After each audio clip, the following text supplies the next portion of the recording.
call. Thank you. And Sarah or Christiane, if we can have the PowerPoint up, please. Sure. So, well, I know people are joining in and they will continue to join in, but we'll get started. So welcome everyone. Good morning, good evening, good afternoon, good night, whatever time of the day it is in your part of the world. It's always interesting, the lighting, I have to say, in these global calls, because you suddenly realize that you are talking to people across time zones. So you experience morning, afternoon, evening together at one time. I'm Gunjan Veda, Senior Advisor with the Movement for Community-Led Development, and it is my absolute pleasure and honor to welcome everyone here to this really special dialogue that we are holding on dynamic community-led WASH systems. This dialogue is the first in a series that the Movement for Community-Led Development is organizing. And the reason for it really is that, well, the pandemic, more than anything else, has shown us that, community-led development is no longer a policy debate, it's a reality, to quote from an article that I read recently. So, and yet, when we talk to technical experts in a lot of sectors, the general idea is, yeah, CLD is important, it's a good idea, yes, we should do it. Not sure it will work in our sector. Or how does this really work in our sector? Can we really do this in our work? I mean, it's great as an overall approach, but maybe not for something that requires specialized knowledge. And that's when we realized that we really needed to have these conversations to see how CLD really does apply to and work in each one of our sectors. So like I said, this is the first in a series of sector dialogues that the movement will be holding. This is WASH, then we have health, access to justice, education, livelihoods, and climate coming up soon. So we hope that after this, you will invite your other colleagues to join us for those dialogues as they happen, and we will keep you posted. This morning, I was looking at the progress report on SDG 6 for 2021, and a few things really struck me. So we still continue to live in a world where 1 out of 4 people don't have access to, safely managed drinking water, where 1 out of every 2 person lacks access to safely managed sanitation services, where in a world of COVID-19, where we know how important hand washing is, 29% of the world's population lacks access to basic hand washing facility with soap and water at home in 2020. But I think the most shocking statistic for me, at least, and then as Madhavan pointed out, it should not have been shocking, but it was that only 14 out of 109 countries report having high levels of participation by communities in water and sanitation decision-making. 14 out of 109 countries that reported, just 14. So that's what we're talking about here. So I'm very excited to see where the dialogue takes us today. If we can go to the next slide, please. A few basic rules. I think by now, all of us are Zoom experts. We all know what to do, what not to do. But please do use the chat box to introduce yourselves, where you're working, where you're dialing in from. Some of us had the chance to do that before the meeting started, but it's always nice to know who all are in the room. Also, we really value your voice, but we want to cut out the noise. So please stay muted, but use the chat box to put in questions, comments, examples, anything that's coming to mind as you listen to our speakers, as the debate goes on, the discussion goes on. Please do use the chat box. We actively monitor it and follow what's happening there. So the structure for today's meeting, we're going to start with a very brief introduction to the movement. And then we are going to launch straight into the panel discussion with our moderator and facilitator for the day. And that's going to really look at local WASH advocacy and sustainable community-led WASH. We'll have a bit of time for Q&A, but the panel is really for us to get the context within which we are talking about. And then we go into breakout groups. We have 3 wonderful facilitators from different parts of the world and different organizations who are going to be here. And in 30 minutes, we are going to really explore community-led WASH planning and implementation. We're going to look at some success stories. We're going to examine what are the obstacles if we think it's not doable. Why do we think it's not doable? What do we need to do to shift the narrative? What can we do as organizations? And what do we need to do as part of, what do we need to do with governments, with other agencies on this? And we're going to close the day with a call to action. So without further ado, I am actually going to invite my colleague, Anya, to come and give us a brief introduction to the movement and what it is.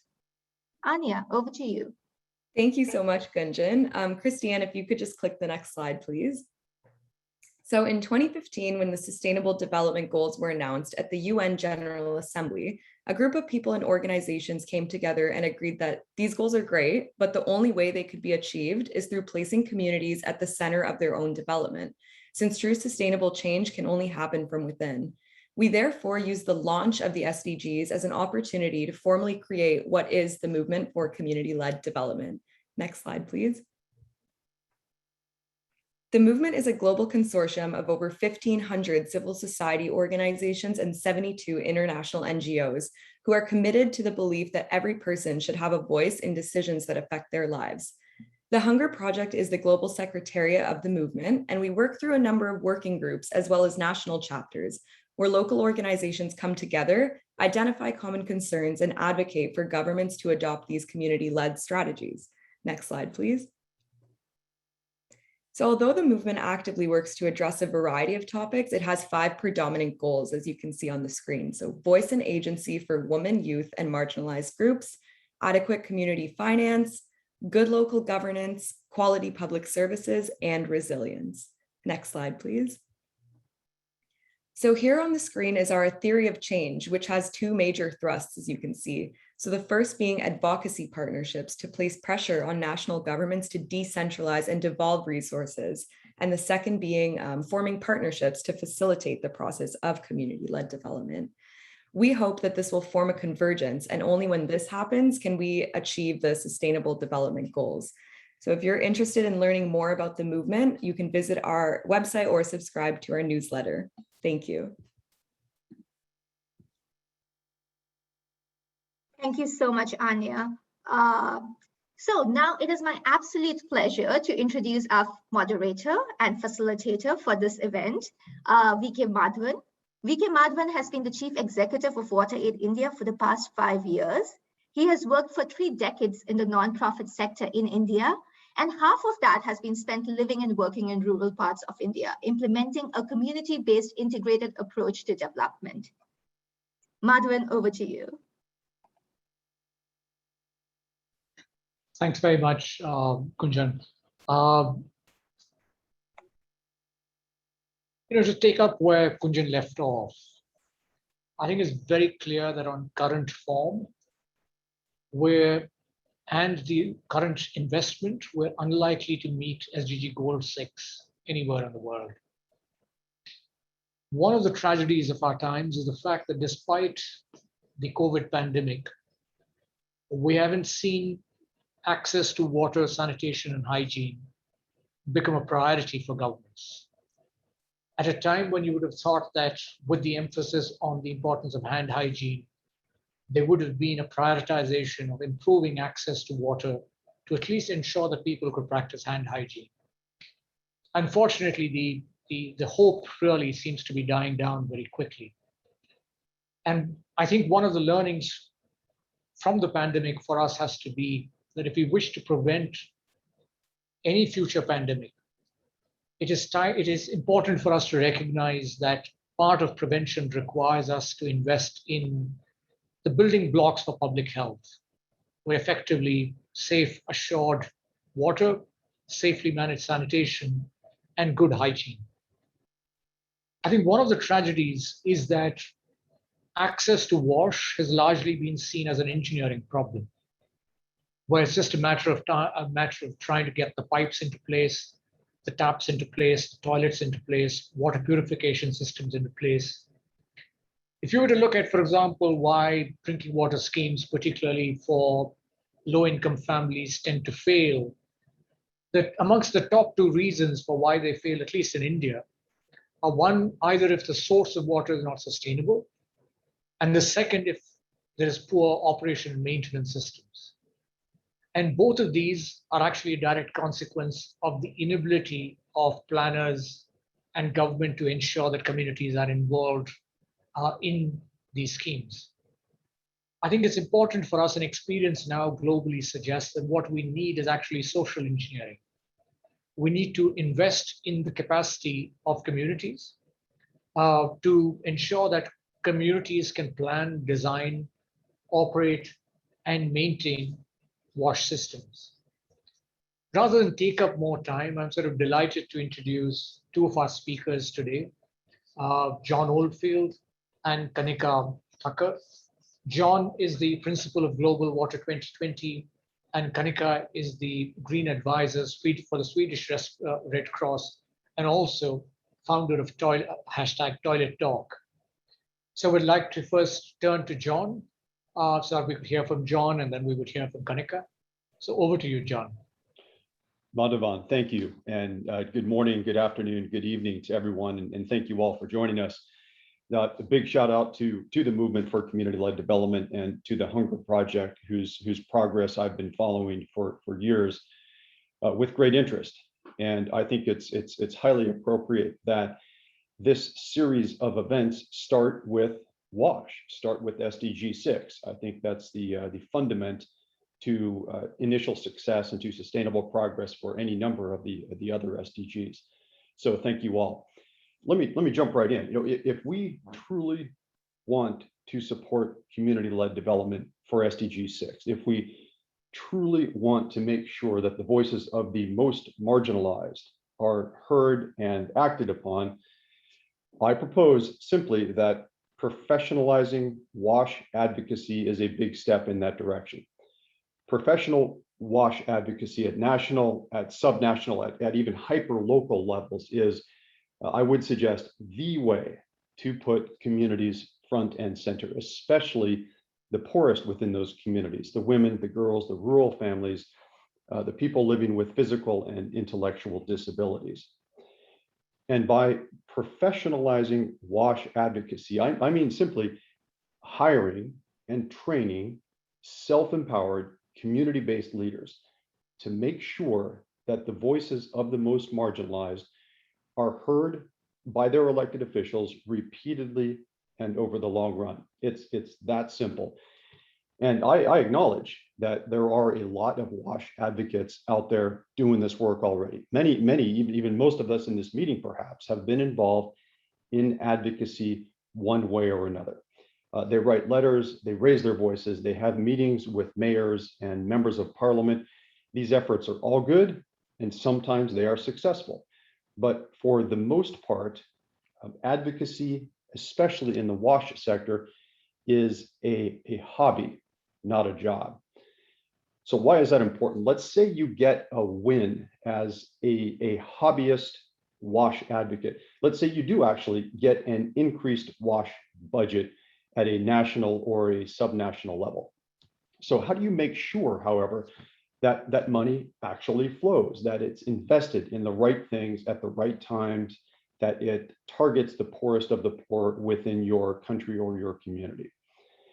I suggest that in order to ensure accountability, longevity, sustainability, long-term success toward SDG 6, we need professional WASH advocacy. We need people whose job it is to get those top line wins, and then to make sure that they keep coming, and then to make sure that the money gets to the right place at the right time. So the job of professional WASH advocates, as I see it, is simply to create the opportunity, provide an opening for local stakeholders to identify problems and solutions, to convene, to advocate, to accelerate progress far beyond the current rate of progress. So how do we get there? And I would submit that an effective, efficient advocacy effort for WASH targeted at the most marginalized can be built on 6 somewhat oversimplified steps, each of which needs to be taken at the lowest, most local level possible, and over multiple years. So what are those 6 steps, those 6 key elements of professional WASH advocacy? The first has to be the message, the request. What are you asking for? Are you asking for solutions on a national or a subnational level? Are you asking for an additional budget, or are you asking for, just for example, for the existing budget to be better targeted at the poorest within those communities? We need to be advocating for the right thing. The second key element is the targets. Who is actually responsible in your country, in your community, for ensuring WASH access? Now, don't focus on one single person, especially with political leaders. For perhaps obvious reasons, it's good to, as I say, place multiple bets to engage with multiple targets. So after the message and the targets, the third key element is the messenger. Who are the right people to deliver the message? Who are the right people to deliver the request to the chosen target? Whose voice does the target trust and respect? Now, keep in mind that the role of an advocate is not necessarily to be that messenger. The role of the advocate in many cases may well be to identify the right messenger and then equip, enable, power her or him to deliver that message. The fourth key element is the timing. When is the right time to make a WASH request? And I can get into that further if you want. The fifth key element is the platform. What types of communications efforts are going to be most appropriate in your context? Is it a grassroots campaign with thousands of students in the streets? Is it a high-level campaign with a couple of quiet, trusted conversations in the hallways of Parliament? Choose your platforms based on the platforms that your targets trust. Who will your targets respond to? What newspapers do they read? What TV stations do they watch? And then sixth, and the final key element of professional WASH advocacy is the follow-up. What actions can you take to ensure that local voices continue to speak out for WASH over the long run, long after any specific project or advocacy effort? Real progress, as we all know, doesn't happen in 1, 2, 3 year increments. It takes longer. What can you do as a voice for WASH to ensure continuity, sustainability, accountability? Now, my colleagues and I at Global Water 2020 and at WASH Advocates previously have tried and sometimes succeeded and sometimes failed to professionalize WASH advocacy over the last 5, 6 years. We have provided small grants to our counterparts in Zambia to address top-line budget opportunities. We have provided subgrants to our peers in Guatemala to include the needs of people living with intellectual disabilities for WASH. We have worked to reduce the menstrual hygiene product tax in Tanzania. We have worked on advocacy to support WASH in healthcare facilities in South Africa, to support WASH in schools in Mexico. And if there's one lesson that we've learned, it is that our 12, in some cases 24-month grants and training are nowhere near long enough in duration. So each of these 6 steps that I've outlined is key, but long-term follow-up and follow through with those local communities may well be the key. So to wrap this up, I would suggest that professionalizing local WASH advocacy is important for these 2 reasons. First of all, professional WASH advocacy can be a key ingredient in making sure that the voices of poor, rural, marginalized populations, especially women and girls, are heard and acted on repeatedly and over the long run.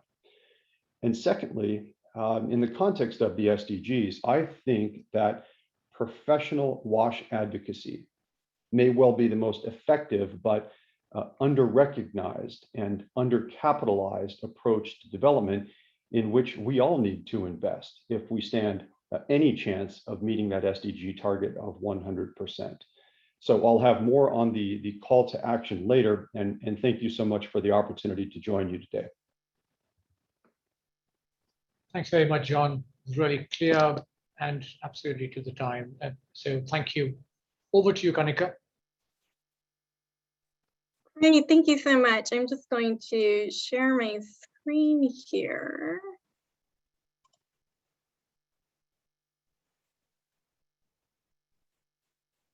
I hope you can say the right thing now.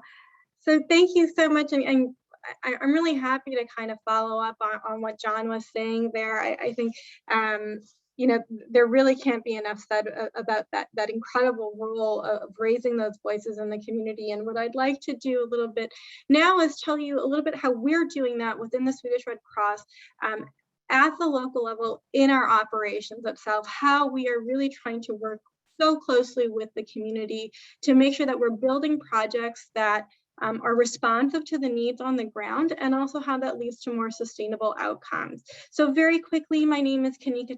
I am a Green Response Advisor for the Swedish Red Cross. I have been working in the WASH sector for a decade, maybe a little bit more now. I've now transitioned to a little bit of a broader sense of aid in terms of humanitarian aid through more sustainability, but WASH is still really very much at the core of what I'm doing. And I'm just going to start a little timer here if they don't go over time. So yeah, I'll just dive right in. I'm sure so many of you, I mean, all of you must have heard of this, the Red Cross or the Red Crescent before, but you might not really know how we work within the international humanitarian sphere. The Red Cross Red Crescent movement is the world's largest humanitarian network. And while we have two, overarching international bodies, the ICRC and the IFRC, which are really concerned with humanitarian response and in response to disaster. Supporting that and really facilitating that work is the 192 national societies that are spread across the world that offer year-round support and serve as an auxiliary to national authorities to deliver essential health, WASH, shelter, and social services.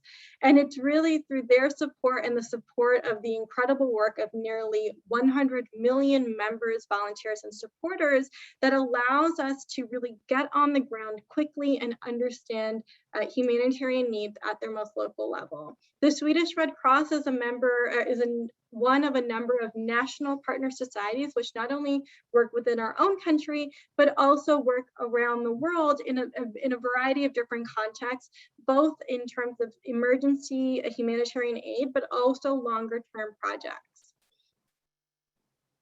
The Swedish Red Cross supports WASH operations currently in 10 countries, as well as emergency-based support in times of crisis, such as the recent earthquake in Haiti, which I've just found out that I will be responding to likely over the weekend, heading over there myself. How we support is very important. Our emphasis is not on sending in Swedish expertise to complete the work, but rather we send delegates who have technical expertise, but whose primary focus is to build and develop the capacity of national society and their volunteers. Our aim is never to do the work ourselves, but to empower the local volunteers and staff to be able to deliver. And this really speaks to kind of what John was just mentioning at the tail end there, that no matter how much I myself might be able to do within a year or 2 years, it'll never be enough. It's more important that I or our colleagues be able to empower the staff on the ground who can keep serving the community long after we go. And everything that we do must be done in partnership with the National Society and to their own set priorities. We can offer guidance, but it's really the National Society at the end of the day who has to take that decision on what actions are needed and in which priority order. It's because they know the context best and they're working most closely with their own community. I should be clear that this is not how all national societies work.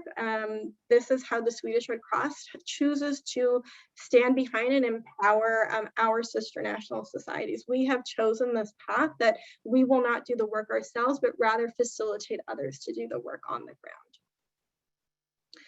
Enhancing community participation and engagement is really at the core of what we do with the Swedish Red Cross, and really broadly with the movement as well. One of the movement's key cross-cutting areas is community engagement and accountability. And we offer extensive guidance on within the area, available for anybody to download for free. So if you really just Google community engagement and accountability, you are going to find a plethora of resources available more broadly across humanitarian aid, but also specifically for WASH. We also, within the Swedish Red Cross ourselves, we require that all delegates have to undergo training on community engagement and accountability, as well as protection, gender, and inclusion. And this is really to ensure that our programming reaches all segments of the population, particularly those who we deem are most vulnerable. Community engagement and accountability means that we should never act without having consulted with the community. And that even comes to the most acute situations. No matter how dire the situation is, we cannot do work until we have understood what does the community need. Even putting up our very first toilet, we have found that if we have not understood what the community needs are, putting up that one toilet can cause more harm than good, or it may not be used at all. And then what is the point? So it's really, we need to make sure we ask questions very quickly and get to this before we start anything. And then we can keep working with the community as we go. So we have to build up from wherever we are. What we've also found is that accountability is often overlooked, but can be just as important as having that input from the beginning. We need to understand, we need to know that our communities are their needs are actually being met, and if they aren't, that they have a means to tell us. Even in setting up those accountability measures, we need to make sure that we are consulting with the community, that they have a way of providing feedback that it's most meaningful for them. On the ground, what this means is that the composition of our emergency WASH teams has really changed. We're not really sending as many engineers as we might have in the before, but we're making more room for what we call hygiene promoters, people whose focus is on linking technology with community needs. We're even sending in delegates who are experts in community engagement and accountability to ensure that the right communication and accountability mechanisms are put into place. We're also sending more delegates with gender expertise, as time and time again, we are seeing that the needs of women and girls are still often overlooked or not adequately considered. This really hit home for me on my first mission with the Red Cross back in 2017, where I was on the ground in the early stages of the Rohingya population movement from Myanmar to Bangladesh. And I could see firsthand that we were working with a community of widows who we had, as international experts, had decided within their compound should be given a tank of water for their daily needs. And what we were so surprised is that when we started to build this water tank available for this community of women, they pushed back so hard because they could understand the longer term view that if they were given a water tank today, they would never get access to a hand pump. They would never get longer term sustainable water access. And the moment that we pulled out and head home, they would be lost. And so they could properly advocate for themselves. And what should have happened in the first place is that we should have asked them what were their needs. The Red Cross movement has really recognized the role that humanitarian aid has played and is playing in worsening the climate and environmental crisis. And now, as we have to reimagine the work of humanitarians to be more environmentally sustainable, we need to strengthen our ties to communities and build on traditional and indigenous knowledge. And if we fail to, we can really do much more damage than good. And I think Madhavan also touched on this a little bit in his own comments at the beginning. Without consulting the community, we risk depleting water reservoirs which are heavily relied upon for different reasons, or planting schemes that promote the spread of invasive species. Communities are often much better versed in what's good for them and can provide deep insight into what's worked in the past and what hasn't, and so it's critical that we can consult them. Greening our response also means changing the way that we respond to disasters. And currently, while we fly disaster responders and equipment all around the world without a second thought to the millions of tons of CO2 emissions we're generating, but maybe a new way of doing things, a better way and a more greener way of doing things means having more local expertise available and building capacity in more corners of the world so that our response is more targeted to the local environment and our responders get there faster with lower costs and a much reduced impact on the climate. I'm going to stop there. I mean, what I want to really express to you is that we are changing the way that we're doing things, and that as we do this, as we go down this path, constantly we need to be going back and checking in with their communities, checking in with the people who we're really aiming to empower and serve at the same time, and not be so self-righteous, or not be so concerned with what we think might be the right answers, but maybe listening more and talking a little bit less. I'm going to stop there and talk a little less myself. Thanks so much. Thanks very much, Kanika. Thanks, John. I think we have another 8 minutes or so. It'd be great if any of you have questions, if you could post them in the chat box. I'm going to kick this off by posing a question to John, and then one to Kanika. So John, unfortunately, we seem to live in a time where everyone, governments, private sector, even civil society organizations, are all looking for this magical silver bullet. And increasingly, we turn to technology as if technology could provide us with this magical silver bullet that will solve our wash problems. So how do you try and counter the fact that what you said requires sustained investment? Because you talked about the importance of long-term follow-through and follow-up. But it also requires a recognition of the fact that to create even the space for advocacy requires a very different sort of mindset in terms of where you want to invest. What is you, in your experience, how has this battle been to try and convince people of the importance of investing in this? Yeah, Madhavan, great, couple of questions you've asked there. Advocacy is a tricky thing. I mean, obviously it's difficult, it's challenging, it's somewhat amorphous. Nobody really knows what it means. With that said, it's popular. Nobody objects to making sure that the voices of women, of girls, of marginalized communities are channeled, are powered, are heard, are acted on. So it's one of these weird things that nobody really knows exactly what it is, but everybody wants to support it. Well, but then why are people not supporting it? Why do donors continue to write checks to drill wells, to build schools, to build healthcare facilities, rather than to strengthen, to power, to make sure that the voices of these communities are heard and acted on? Well, my answer to that question is because the donors have not been asked to the extent they should. And I don't want to get ahead of myself here because I'm hinting at one of my calls to action of Madhavan, that we need to do a better job as advocates. I am a professional WASH advocate. I get paid money to do this work, and it's an honor, and it's a pleasure, and it is a privilege. A lot of people who are as good at or better at it than I am at advocacy do not get paid. It is not their job. It is simply their hobby. So my answer is to make sure that donors have every opportunity to fund not direct service provision, but advocacy, which is probably going to get that donor 100 times or 1,000 times a return on investment, because those voices are going to be heard and acted on, and those are going to result in sometimes very, very significant top line increases in WASH budgets. Now, you might, if you ask me about technology too, in 30 seconds, yes, technology. Technology is, however, the means, not the end. So more people have cell phones than toilets.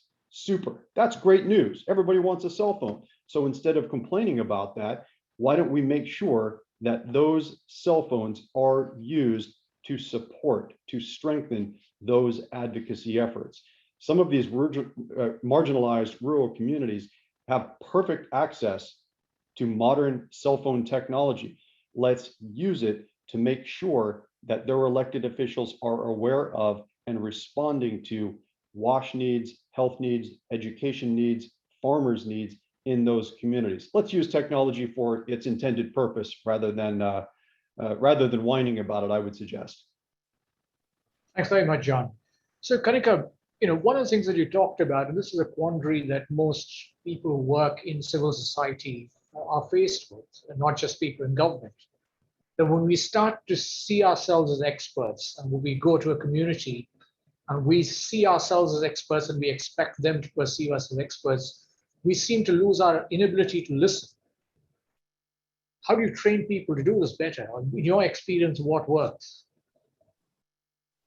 That's a really great question. And I think the best lesson I had in this was actually working with a group of volunteers in Bangladesh. These were young women who were 17, 18 years old.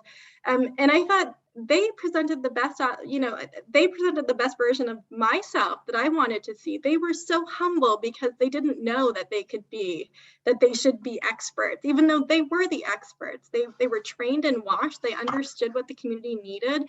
They could teach hygiene better than I could ever teach hygiene, but nobody had, I guess, maybe bloated their ego or something like this, and I think there's a lot to be said about that. And that's what I've really tried to do myself in going into communities. It's to make sure that maybe I'm not talking so much, but really pushing my volunteers ahead of me or pushing my local staff ahead of me, because they're often looking back because they want to see, well, what do I do as the expert? But I really want to champion that they are the experts. And I'm here only to help offer a little bit more guidance and help to raise their voices a little bit, because unfortunately, sometimes the international voice in the room gets a little bit more attention, which is quite unfortunate.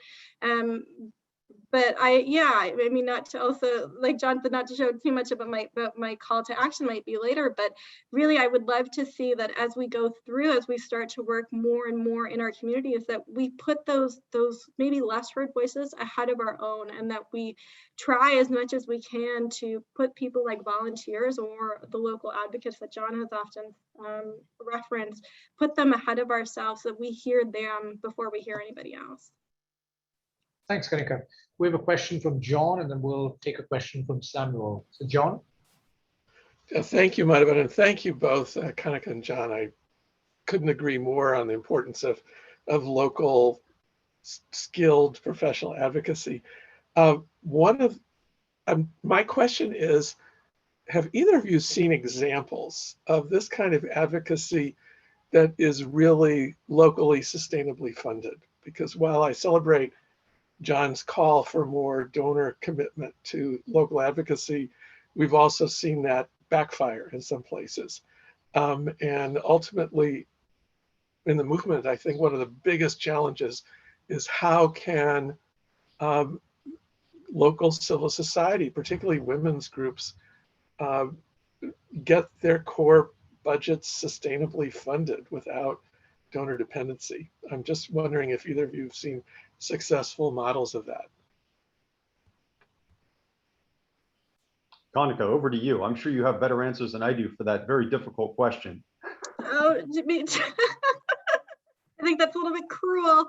Unfortunately, I mean, if I'm really honest, I don't think I've seen a good example. And I think that's the tragedy of it all. What I'd love to say is that I think, we are a very empowered group here today, and this is all something that I'm really trying to try to champion as well within the green response movement as well. We need to stop doing things the way that we're doing them. We need to take a step back and think about things in a completely different way, and start to challenge the way that we address donors. Donors have had too much power for too long, I think, in terms of where the money should be going, and we have a responsibility as as the experts in the room to push back and say, this isn't responsible. This isn't responsible, because wherever the donor money goes, that's where the action goes. And if we keep allowing donors to call the shots in the way that it's being done, we're going to end up in a much worse situation. So I would love for all of us to be maybe leaving this meeting today with a little bit of resolution to challenge the way that we are interacting with our own donors, and asking them to change the way that they're funding and put money more towards some of the things that John mentioned in his own intervention. John, over to you. Hopefully you have better examples than I do. Well, no, unfortunately I don't. That was more eloquent than anything I'll come up with here. I'll try to get slightly more granular though.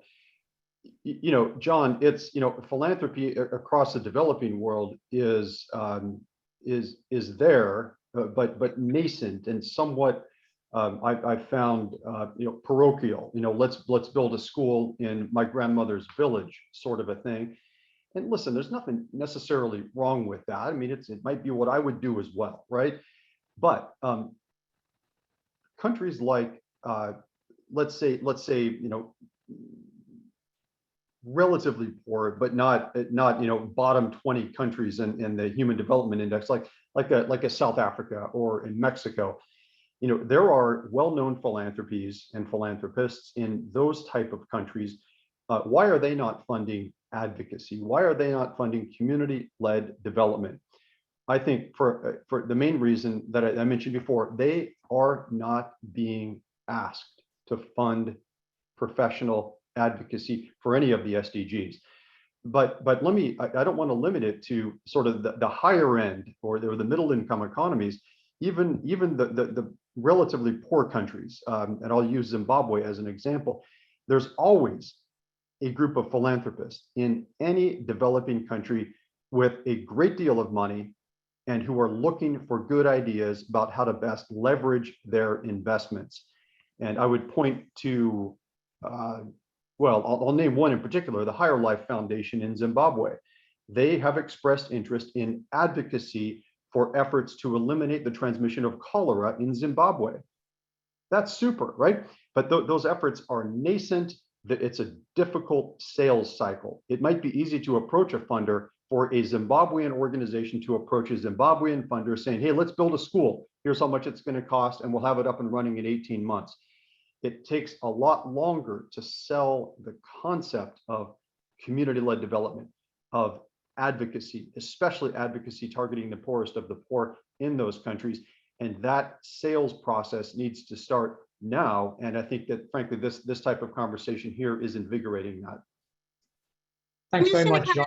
Can I just come in just for one little second there? Sorry, Madhavan, before you go back. And that's just to say, maybe one thing that we could all also think about a little bit is we're very quick to want to pay for expertise. We're very quick to want to pay for on the ground engineers and what we think is technical expertise, but we often ask women's groups and our Indigenous groups to participate and give their expertise for free. And I think this is something that we should start putting into our own budgets as well. When we go on the ground, we're not just paying for engineers, we need to pay for people to be consulted.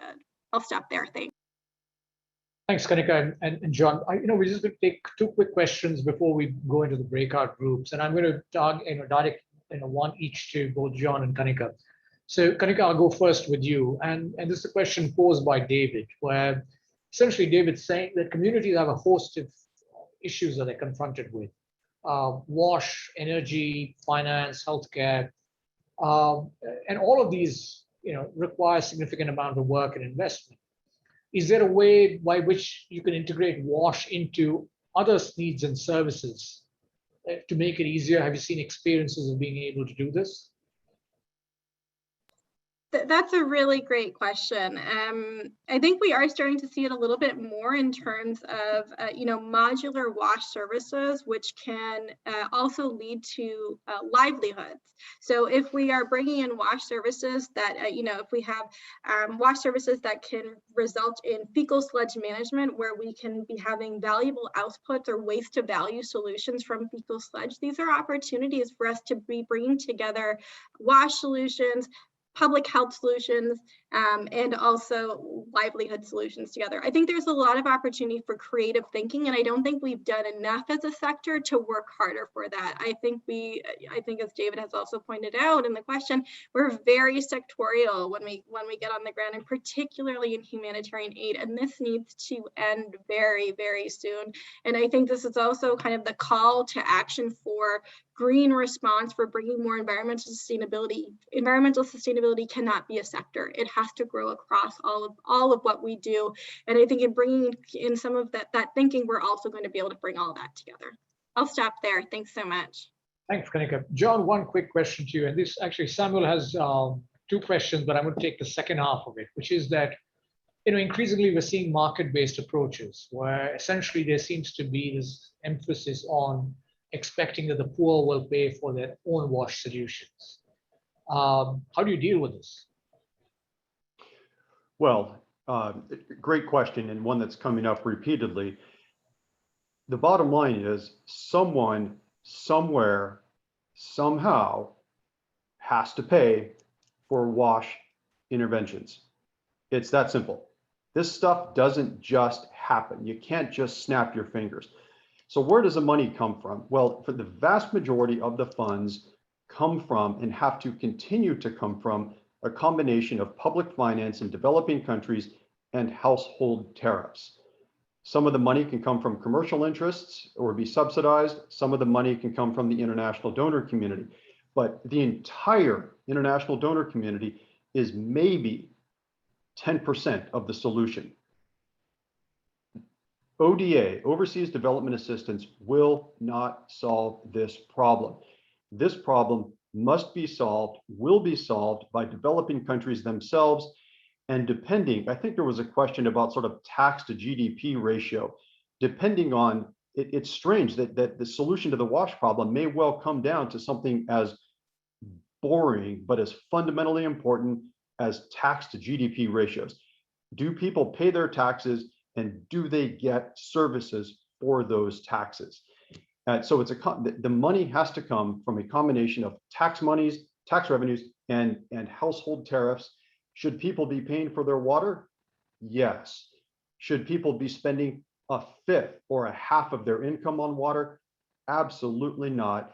And it is really up to the public sector to provide the capacity to answer those questions at a national, subnational, and hyper local level, almost down to a household, as to what the balance is between household tariffs and public financial support for wash infrastructure. It's a long answer to a simple question, but people need to pay money for wash, and they need to be happy paying money for wash, just as they do for food, electricity, cell phone bills, and so on. I better stop there. Thanks, John. I think there's this conversation just seems to require so much more time, but I think in the interest of what's been planned for the session, we should hand it over to Gunjan so that we can then move into the breakout groups. So we'll catch up again later. Thanks, Kanika. Thanks, John. Over to you, Gunjan. Thanks, Madhavan, and thanks, Kanika and John. That was fantastic. And I know we could have carried on with the discussion, but we hope the discussion is actually going to continue. This was a great framing for the conversation we hope to have in the breakout groups. So now we are all going to go into breakout groups, which will be 30 minutes, where we're going to look at, best practices, obstacles, actions. What do we need to do? So it's going to be a sharing exercise where we want to really learn from the expertise in the room. And that's what's going to happen in these breakout groups. And we have three wonderful facilitators who are going to, help us in this process. We have Elynn Walter, we have Ron Clemmer, and we have David Bonnardeaux. Sorry if I am pronouncing your name wrong, David. My apologies. So we're going to come back in 30 minutes, and then we're going to request each of the facilitators to actually share one key takeaway, because we won't have time for more than that. But if you could, we are going to be recording the breakout conversations, and a lot of that material is going to really feed into what comes out of this event. We'll talk about that later. But for now, we will request each one of the facilitators to come back and share one key takeaway when we come, meet again. So Sarah, are the breakout groups ready? And apologies, the breakout groups are going to be slightly bigger than we had envisioned them earlier, but hopefully they'll still allow for everybody to participate. Sarah, can we launch? Yeah, we're ready to go. All right. See everybody soon. It's so silent. I feel like we should do a little dance or something. Wave at everybody. Everybody should smile. Elynn, why didn't you lead us in the dance? I just did a chair dance. That's enough. That's okay. I think we're just waiting for Madhavan to come back and take us through the last few minutes of the session. So,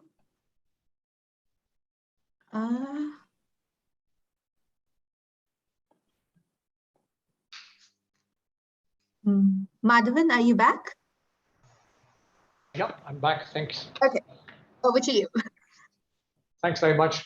So if I could request Elynn, Ron, and David, if you could sort of take a minute each and share one key takeaway from the working group that you were on part of. So Ron, over to you first. Okay, thank you. We had very rich discussion, and one of the things I was reminded of is just how complex WASH is, that it not only requires this engineering expertise, but even behavior change expertise and habit formation expertise, which gets into all of this psychology. And so this is something that requires experts. But what we need is to count on what I heard in the group is to count on the capabilities of the community to lead as we come together with them as other partners to help them as they lead in improvement of their WASH services. Thanks, Ron. Elynn? Great. Thank you. So in our discussion, I'm just going to highlight, we talked towards the end about what as implementing organizations we can do to kind of bridge that gap and to work more cohesively together, but also what we want from policymakers. And the two actually were very joined in the ideas. So we talked about convening individuals with power and with influence and linking them to the communities, and how during COVID in a transition to online, a lot of things online, this is the access has become much greater. So bridging that gap in access from the power of decision makers to the communities. And that really blended nicely with what we wanted from policymakers, which was to listen to communities, to increase that dialogue, to prioritize WASH, but also that where they were allocating resources and having concrete plans, that the communities were involved in a lot of that decision making. And so I think those were some of the highlights. We talked about a lot of great things and had really rich discussion, but I'll leave it there. Thank you.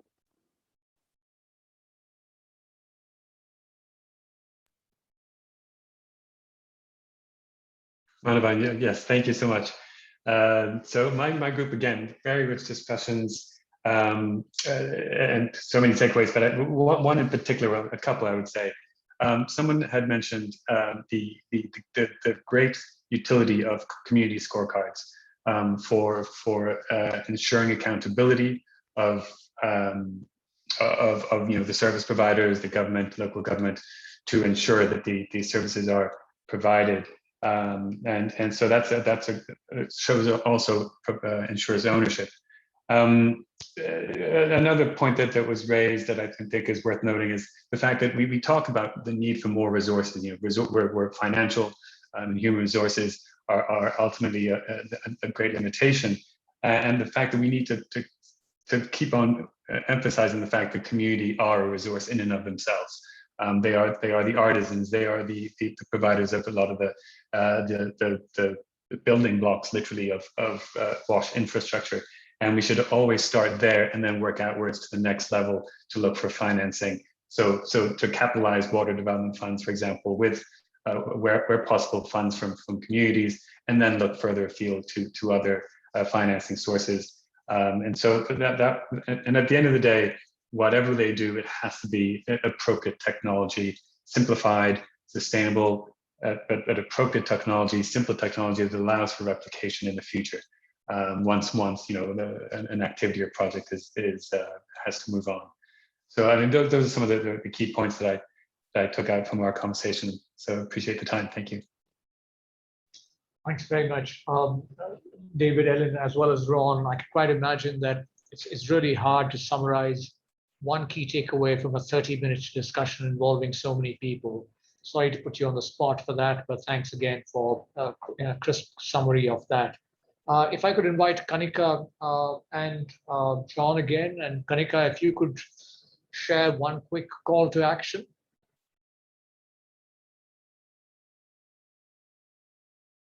Yeah, go ahead. We can't hear you. There we go. Sorry, my mouse is not working. Yeah, no, thanks. I think it's hard to walk away with kind of one call to action, but maybe if I could, I think I'm going to have two quick ones for you. One is going to be, I think a really great step forward that we can all do is kind of, whether within our organizations or even personally, we create minimum standards for ourselves in terms of, we're not going to intervene without consulting. We make personal commitments, we make personal pledges, or we demand our organizations do the same, that we will not move forward in our interventions without consulting, without putting the community at the core of our work, without, thinking about what kinds of demands are we putting on the community also in their interventions. If we're willing to pay for expertise for certain individuals, can we not do the same for women's groups, Indigenous groups, and so on? The other one I would like to quickly add, and this is really coming off the back of the conversations we've just had, is putting maybe more emphasis on the donors and the more opportunity that we have to push back on donors and be ready to say no to donors, or be ready to tell donors that we're not willing to implement projects that don't put communities at the center, that don't make enough space or funding room to take the time that's required to go out and ask communities for their interventions, for their inputs. So I think we have a lot of power that we can have with, amongst ourselves, and we should start exercising that. I'll stop there. Thanks so much for today.